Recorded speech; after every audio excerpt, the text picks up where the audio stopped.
સમયના પ્રવાહમાં એક દિવ્ય પરંપરા વહેતી આવી છે, જ્યાં બ્રાહ્મીએ અક્ષરનો દીપક પ્રગટાવ્યો અને સુંદરીએ જ્ઞાનની સંખ્યા ગણી સંસ્કૃતિ રચી. જ્યાં મરુદેવી માના આશીર્વાદે મોક્ષનો પ્રથમ સૂર્ય ઉગ્યો અને ત્રિશલા માતાના સ્વપ્નોમાંથી વીર પ્રભુનો પ્રકાશ ફેલાયો. જ્યાં ચંદનબાળાની ભક્તિએ સંઘને દિશા આપી અને રાજીમતીના વૈરાગ્યએ પ્રેમને પણ ધર્મમાં અર્પણ કરી દીધો.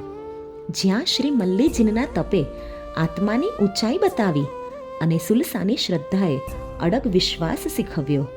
જ્યાં સુભદ્રાના સંસ્કારે ધર્મને જીવનમાં ઉતાર્યો અને અંજનાના માતૃત્વએ પરાક્રમી હનુમાનને પણ સંસ્કારી બનાવ્યો.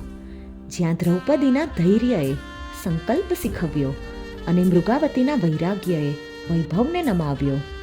જ્યાં સાધ્વીઓએ પગપાળા જીન ધર્મ વહાવ્યો અને દાનશીલ રક્ષક નારીઓએ જૈન ધર્મનો ઇતિહાસ રચાયો.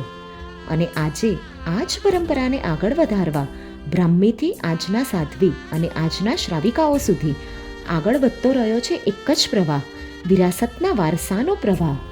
છે આ બધી જ ઇતિહાસની સન્નારીઓ જેણે આપ્યા છે જીન શાસનને રત્નો. પણ આજના આધુનિક યુગમાં ખોવાઈ ગઈ છે આ સન્નારીઓ. જીન શાસન ઝંખે છે હવે રત્નો. ક્યાં ખોવાઈ ગઈ છે જીન શાસનની દીપિકાઓ?